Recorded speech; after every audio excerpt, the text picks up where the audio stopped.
Electronics और automobile के बाद अब साउथ कोरियन कंपनीज की नजर इंडिया के इंश्योरेंस सेक्टर पर है। क्या कोरियन कंपनीज जैसे कि सैमसंग और ह्यूंडई अब इंडिया के $130 बिलियन इंश्योरेंस सेक्टर में एंट्री लेंगे? दूसरी story, Indian public sector banking का सबसे बड़ा एग्जिट इंटरव्यू, आईडीबीआई के प्राइवेटाइजेशन की कोशिश। Why is it being done despite the opposition? Who is leading the race? And ये डील हो जाती है तो इसका मतलब क्या होगा इंडियन बैंकिंग सेक्टर के लिए? और लास्ट स्टोरी में हम ये देखने वाले हैं कि इन्वेस्टर्स पॉइंट ऑफ व्यू से इंडिया के पावर सेक्टर को कौन लीड कर रहा है, अडानी पावर या फिर Tata power, specially after Q3 results. Hi everyone, मैं हूं गौरी। आज हम बैंकिंग, इंश्योरेंस और पावर सेक्टर की शिफ्टिंग डायनामिक्स को समझने वाले हैं।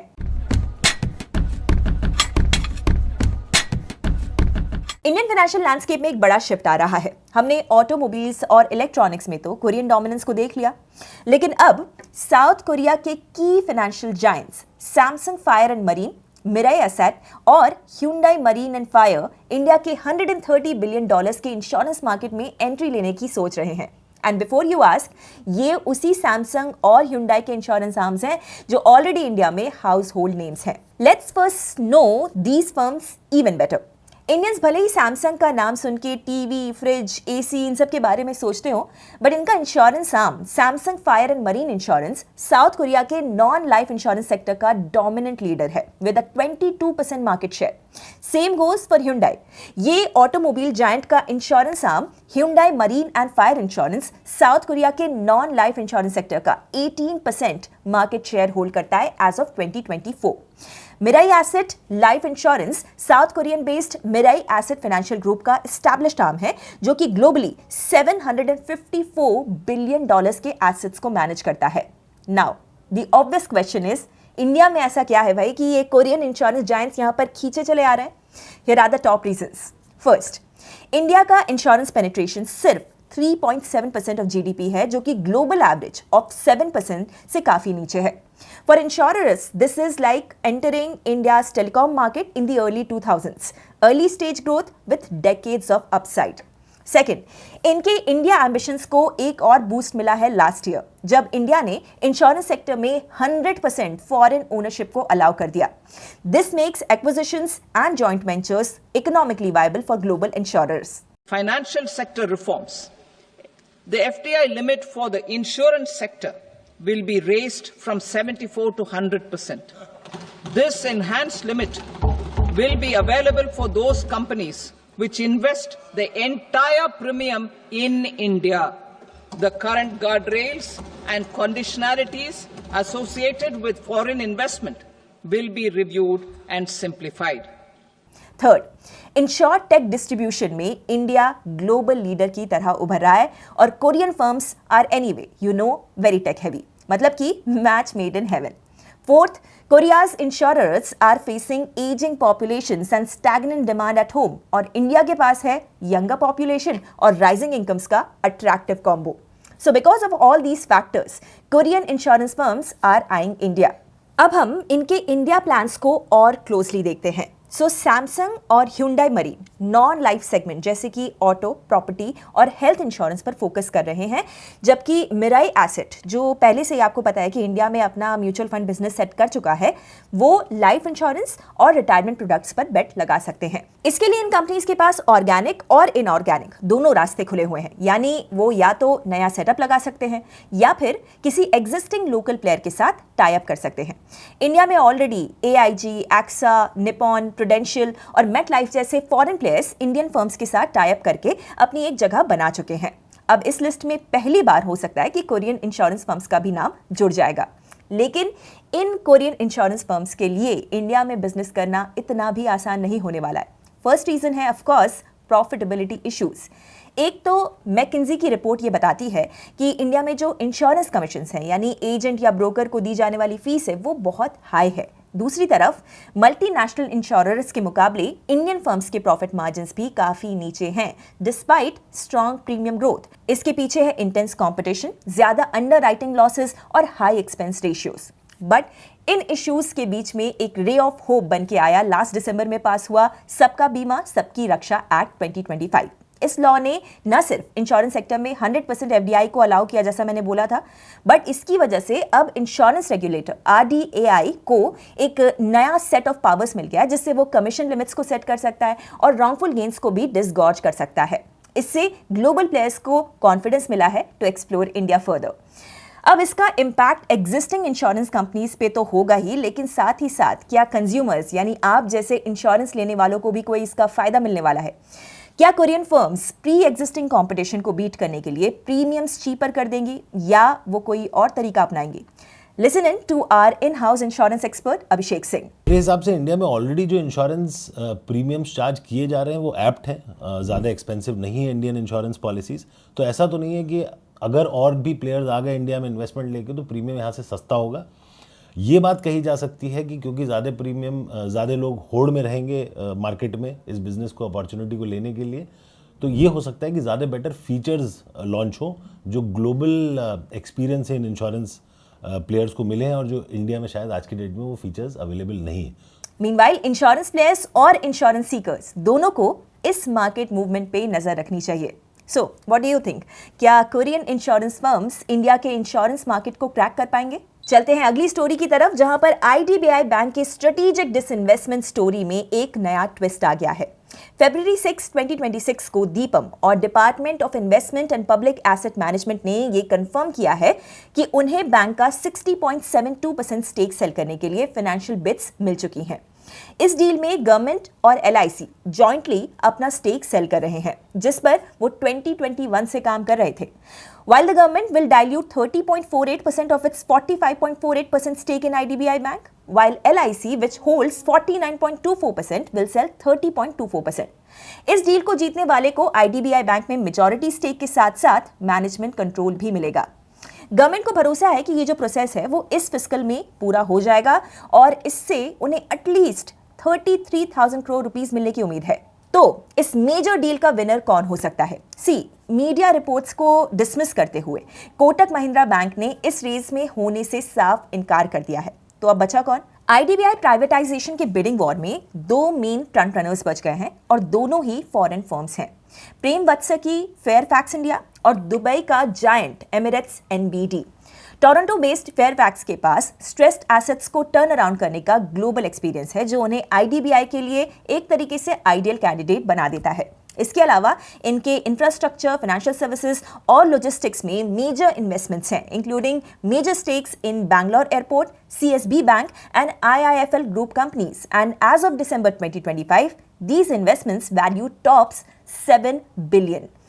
दूसरी तरफ है एमिरेट्स एनबीडी, जिसने लास्ट ईयर ही स्ट्रगलिंग आरबीएल बैंक में 60% स्टेक लेने के लिए वॉपिंग $3 बिलियन पे किए थे। इनके पास एक एडेड एडवांटेज है यूएई और इंडियन गवर्नमेंट्स के बीच में वार्म टाइज। लेकिन इररिस्पेक्टिव ऑफ देयर एक्सपीरियंस और कनेक्शंस, इन दोनों ही प्लेयर्स के लिए आईडीबीआई को जीतना इतना आसान नहीं है। आईडीबीआई प्राइवेटाइजेशन काफी टाइम से एक कंटेंशियस मुद्दा रहा है due to two main reasons. Firstly, critics ये पूछ रहे हैं कि एक प्रॉफिटेबल पीएसयू बैंक को प्राइवेटाइज करने की आखिर जरूरत ही क्या है? आईडीबीआई बैंक ने Q3 FY26 में 1935 करोड़ रुपीस का नेट प्रॉफिट रिपोर्ट किया और उसका ग्रॉस एनपीए गिरकर 2.57% पर आ गया। So yes, numbers support this argument. Second, इस मूव से बैंक यूनियंस और रिजर्व्ड कैटेगरी के एम्प्लॉयज काफी नाखुश हैं। उनका यह मानना है कि प्राइवेटाइजेशन से जॉब सिक्योरिटी और SC/ST रिजर्वेशन पॉलिसीज खत्म हो जाएंगी और एक प्रॉफिट मेकिंग पब्लिक एसेट को प्राइवेट हाथों में देना भी नेशनल इंटरेस्ट के खिलाफ है। So then why is government privatising IDBI? इसके पीछे का रियल रीजन बैंक की टर्बुलेंट हिस्ट्री और डुअल आइडेंटिटी क्राइसिस है। आईडीबीआई देखा जाए तो हमेशा कॉर्पोरेट हैवी लेंडिंग पर हैवी रहा है, जिससे वो बैड लोन्स के दलदल में एक तरीके से फंसता चला गया। गवर्नमेंट का यह मानना है कि प्रॉफिटेबल होने के बावजूद प्राइवेट एफिशिएंसी से ही ये बैंक एक्चुअल में कंपेटिटिव बन पाएगा और टैक्स पेयर्स के कैपिटल को फ्यूचर रिकैपिटलाइजेशन से बचाया जा सकेगा। देखा जाए तो इस मामले में जो इंडियन गवर्नमेंट की स्ट्रैटेजी है वो काफी हद तक क्लियर है। बजट 2026 में ही 80,000 करोड़ रुपीस का एम्बिशियस डिसइन्वेस्टमेंट टारगेट सेट किया गया है और आरडीबीआई का स्टेक सेल इस टारगेट को अचीव करने के लिए पहला बड़ा स्टेप है। मैंने लास्ट वीक ही इस पूरे मामले पर मार्केट एक्सपर्ट नीलेश शाह से भी बात की थी। Here is what he said.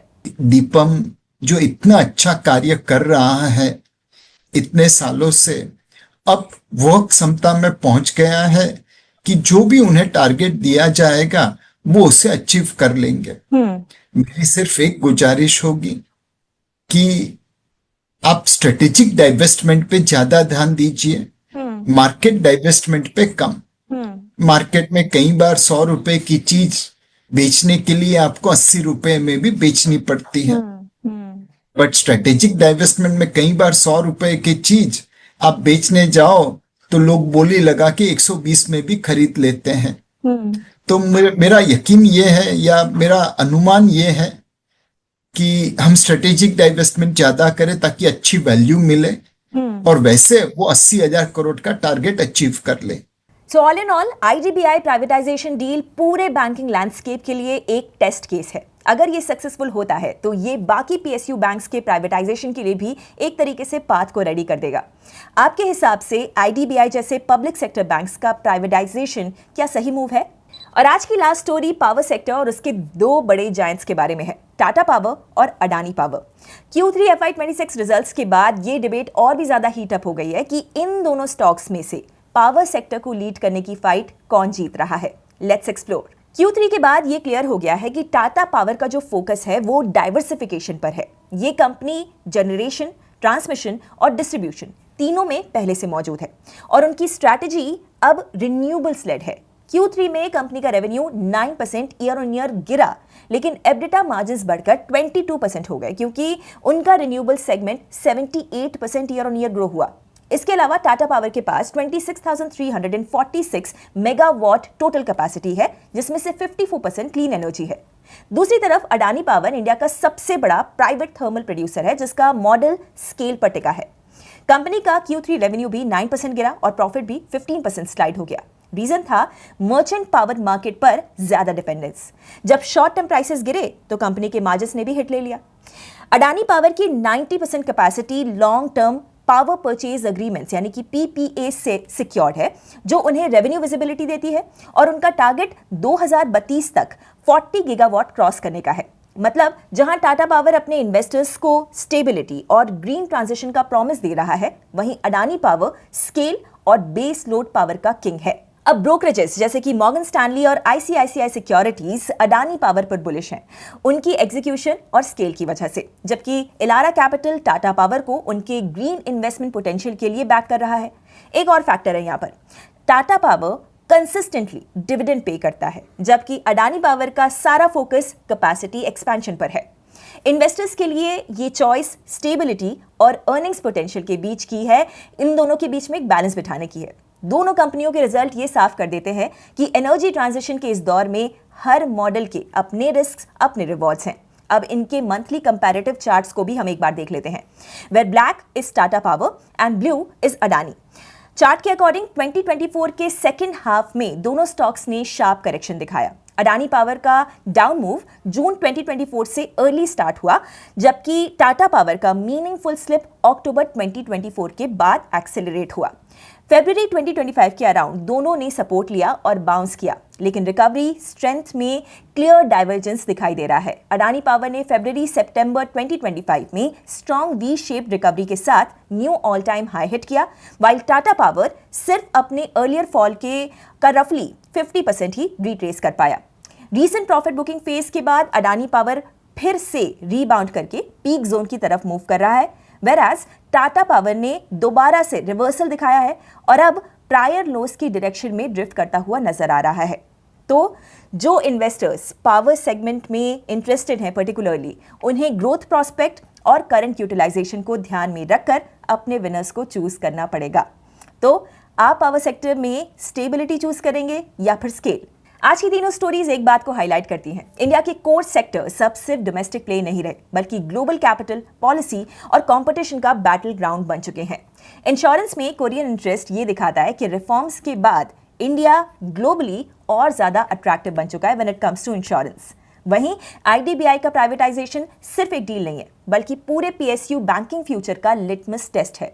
और पावर सेक्टर में टाटा और अडानी का कॉन्ट्रास्ट ये क्लियरली दिखाता है कि एनर्जी ट्रांजिशन के दौर में कोई भी एक सही मॉडल नहीं होता, सिर्फ डिफरेंट रिस्क रिवॉर्ड प्रोफाइल्स होते हैं। अगर आपको ये ब्रेकडाउन यूजफुल लगा हो तो वीडियो को लाइक कीजिए, चैनल को सब्सक्राइब कीजिए और कमेंट्स में अपना टेक जरूर बताइएगा। That's it for today. मिलते हैं कल नए वीडियो में। Investment in securities market are subject to market risks. Read all the related documents carefully before investing.